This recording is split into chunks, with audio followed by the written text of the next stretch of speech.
Likutei Sichos, Chelik Yutes, that's volume 19, the first Sicha for Parsha Shoftim. This Sicha is an analysis on the mitzvah that's mentioned in this Parsha, namely the mitzvah of Minui Melech, appointing a king, a Jewish king. And what is really the status of the king? What is the position of the king?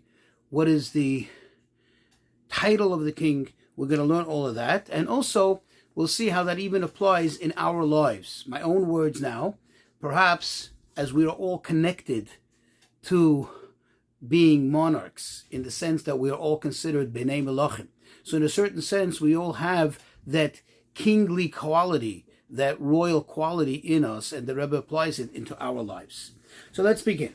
In chapter 17, verse 15, it says, Soim Tosim Alecha Melech, that you shall certainly appoint for you a king.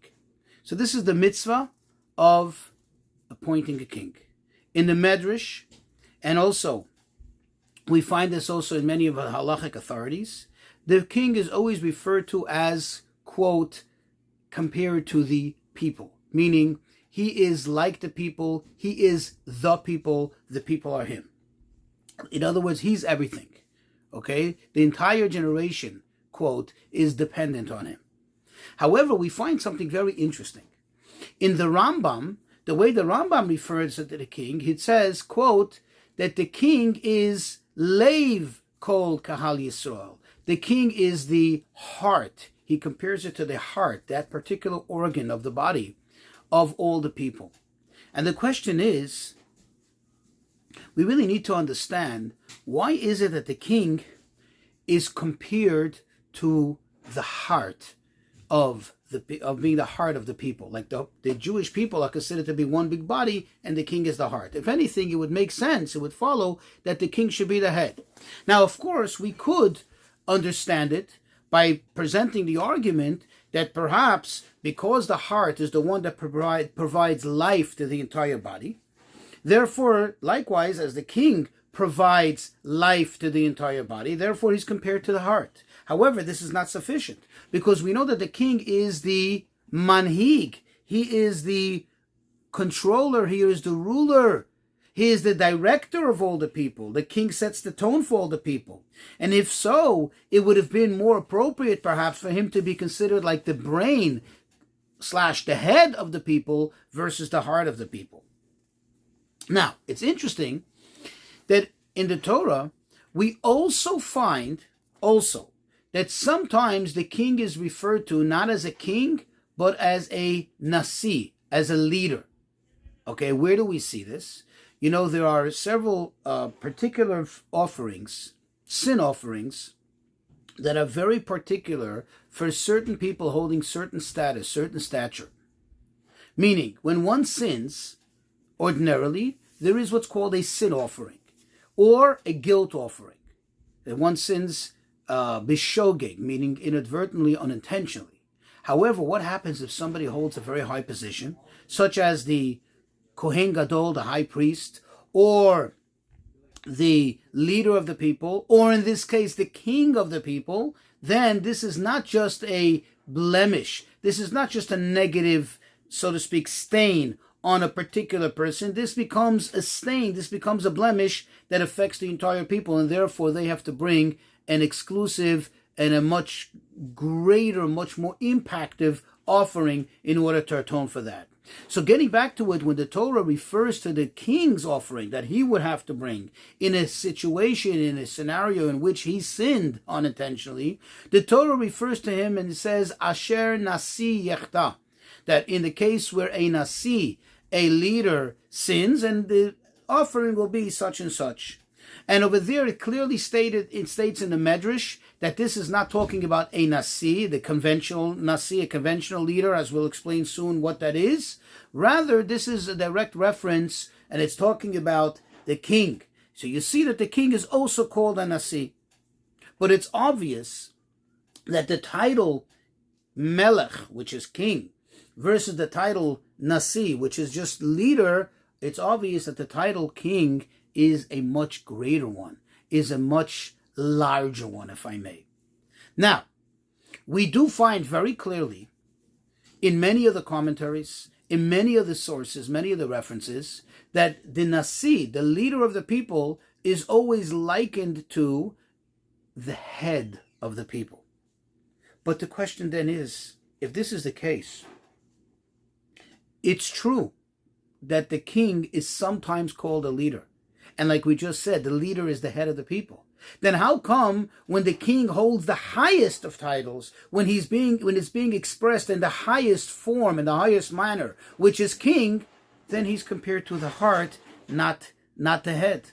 If anything, he should be called the head then, especially then, more so than when he's called, quote, a leader. In order to understand this, let's first take a closer look. Let's analyze the differences, the nuances between king and leader. In other words, what really do those titles hold? What really do those titles represent? So let's take the title Nasi, the title leader. We typically find throughout the Talmud, meaning in all the references, all the sources when it comes to the sages referring to one as a leader, that leader in particular refers to the heads of the Sanhedrin, meaning the legal authorities, the academic authorities. They are typically called Nasi, the Av Bet Din, the leader, the highest, the highest jurist, meaning the leader of the Sanhedrin. He is called the leader of the people. Versus, what versus a king? What is a king?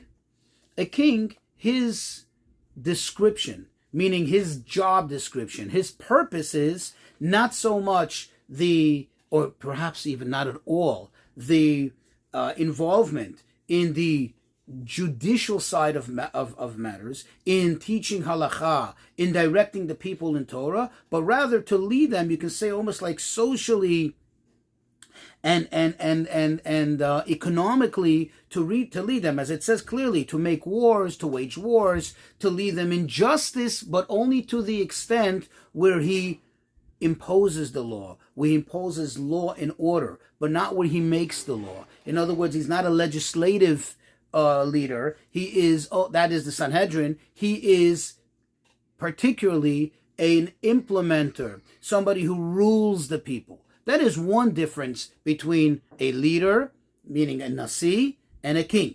Let's take now a look at a second point in which they differ. A king, the halacha is, there are laws in the Torah pertaining to a king. The halacha is that the people have to provide all the needs for the king. Not only all the needs, but all his wants, all his desires. What does that mean? As it says clearly in the Rambam, I'll just paraphrase actually. The Rambam says he takes from the people all the strong men, and he takes them and he designates them as his soldiers, as his guards, and as his servants, even as his motorcade, those people who should run ahead of his, clearing the way, clearing the path for his chariot. And he takes the best of fields for the needs of the monarchy. And he takes the best quality craftsmen to do all the work that he sees as a need for him and for him to lead the people.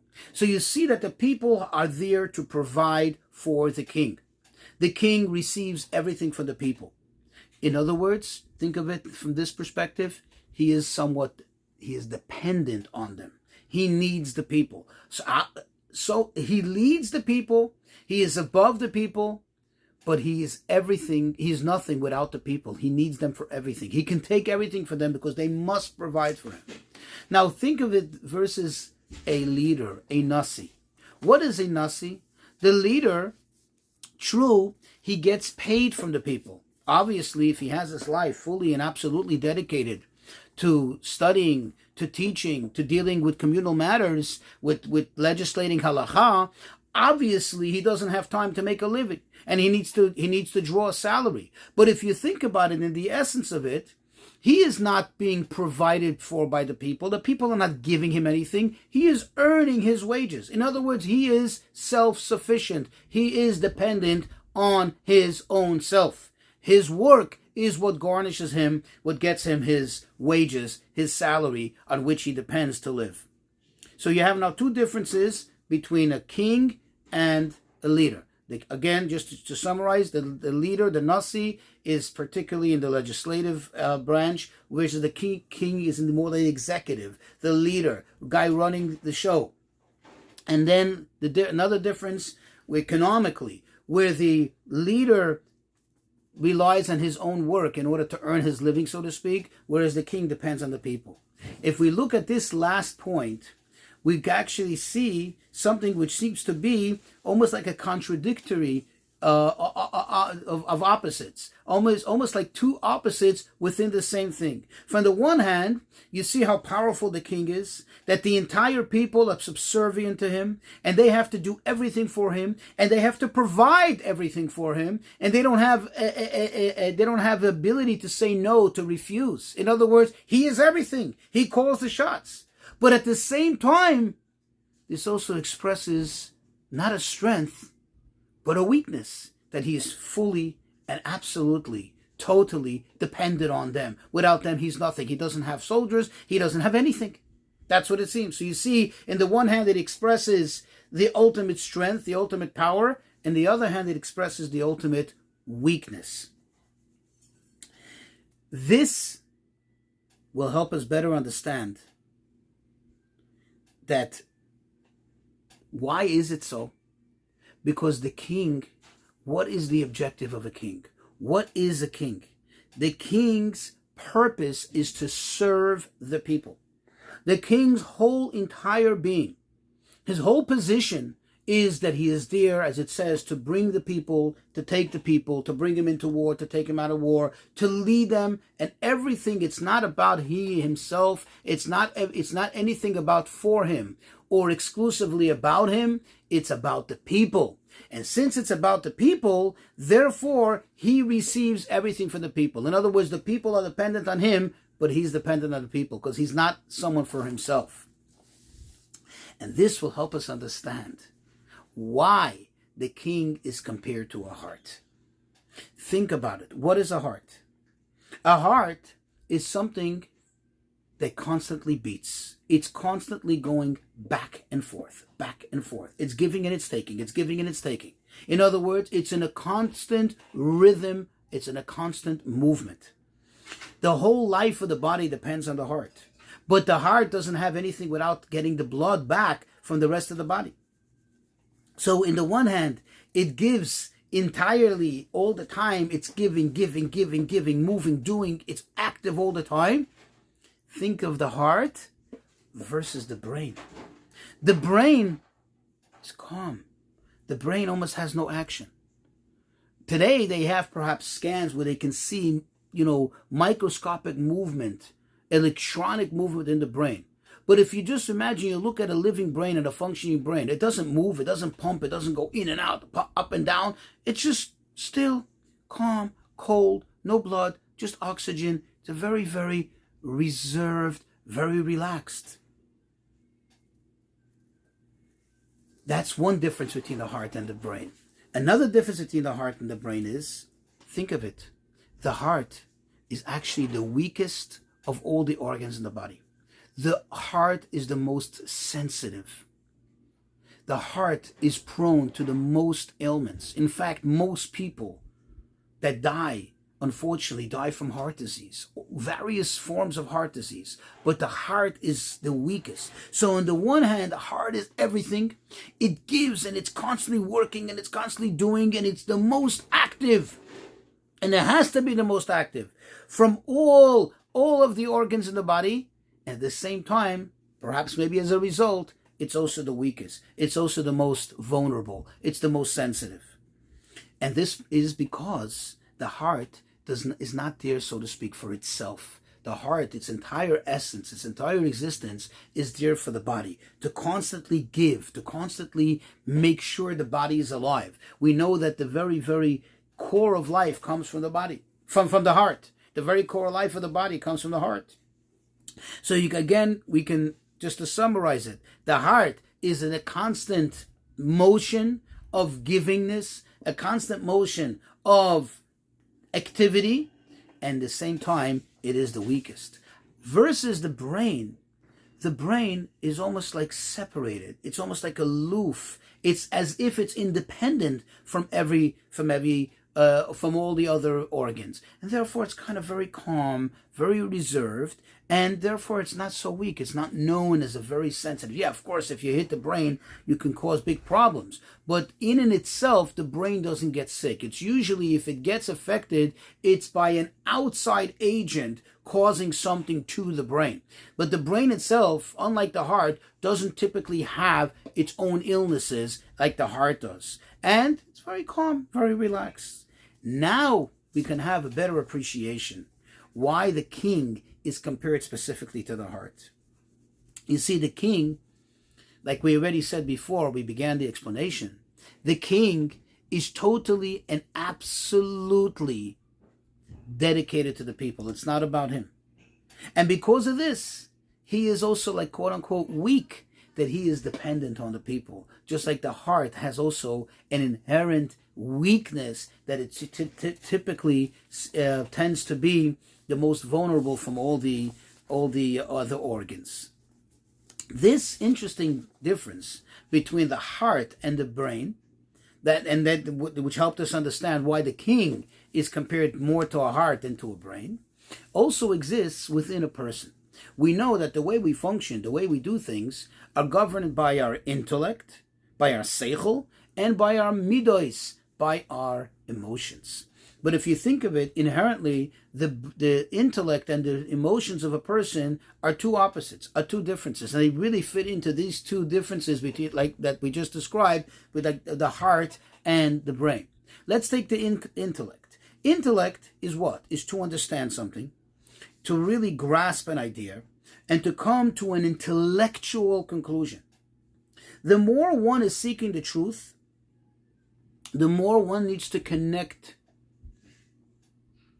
The one more needs to be distant from himself. He needs to, so to speak, become aloof. He needs to become separated in order to just fully and absolutely dedicate the intellectual capacity in understanding that matter. If a person should have some personal interest in it, for whatever reason, may it be that he has an agenda, he has a bias, or whatever it is, then the intellectual integrity, the intellectual truth becomes altered. It becomes compromised because the person is not able to seek the truth. And really, at the end of the day, intellect is truth. Whereas if you think about emotions, the whole idea of emotions is that you connect to something, that you have your feelings. You feel something about something. You feel a closeness to something. You feel drawn to something. Something gets you excited, and therefore you express either a loving quality towards it, and you want to get close to it, or you want to get distant from it. You have a certain hatred for it. All these things are emotions. So again, to summarize, in the intellect, the person is the intellectual function is to be distant from yourself, to remove yourself from yourself, to be ulterior. Whereas the heart, the emotions, that is, just like compared to that, is that you are connected, you are invested in it. It's about you and your feelings. And therefore, what do we see?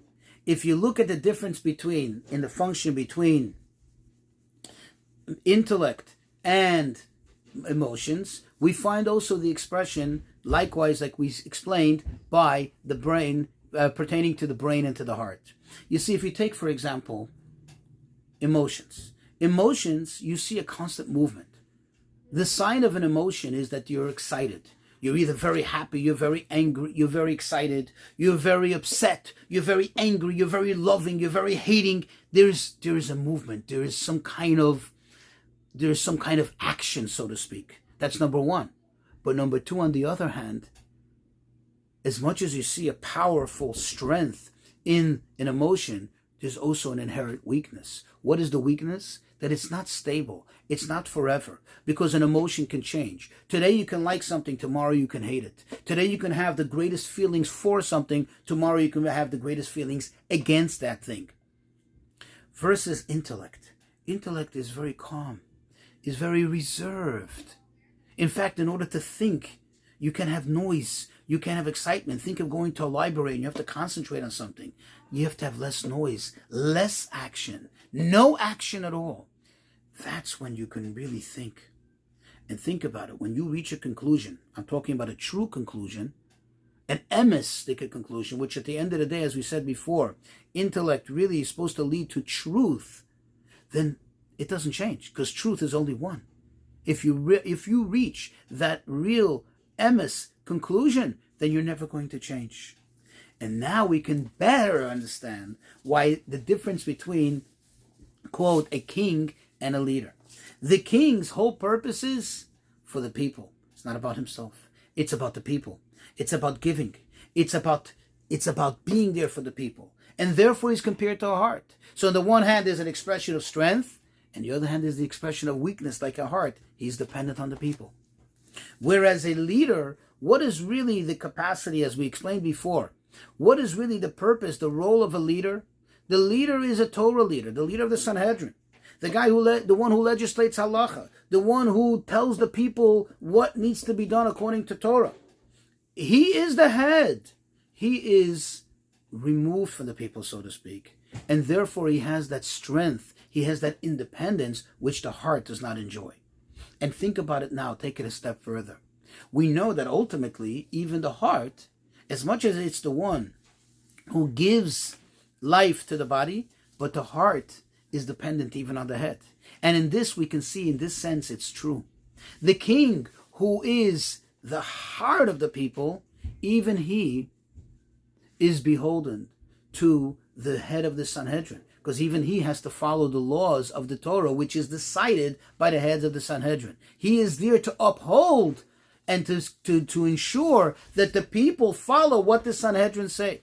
So even he is beholden to the head. He, the heart, the king, is beholden to the head of the Sanhedrin. And here we find, to conclude, something very, very interesting. Typically, as we just explained, the heart and the head are two separate things. They cannot come together. They're two opposites. They function in different ways. They represent different things. Their purpose is different. But we do find something very unique. You see, the very first king and the very last king, the ultimate king, have a very strong commonality. In fact, we also know they're called Hu Goel Rishon, Hu Goel Acharon. There's the first Redeemer, which is Moshe, and there is the final Redeemer, which is King Mashiach. Only by these two exclusively do you find these two qualities come together, where you see that even though this is an oxymoron, and it's almost impossible, how do you bring two opposites together? But by Moshe we find that on the one hand he had the qualities of a melech, of a king. In the other hand, he had the qualities of a nasi, of a leader, meaning he was the Torah, the supreme Torah authority, and he was, quote, the king, the one who led them in war, the one who paved the way for them coming to Eretz Yisrael. Likewise with Mashiach, or perhaps even more, we know that Mashiach will be the ultimate king. That means as great as a king as there ever was. Whether it's Moshe Rabbeinu, or even David HaMelech, King David. But the epitome of kingdom, of kingship, of what it is to be a Jewish monarch will be expressed in King Mashiach. But at the same time, what is his purpose also, or primarily? To be a teacher, to be a Rav. Not only is he going to teach all the people, but it says he's even going to teach Moshe Rabbeinu himself and the patriarchs, who really, you can argue, are the origin of the Torah, but he will teach and give them insight. Even to them, he will enlighten them.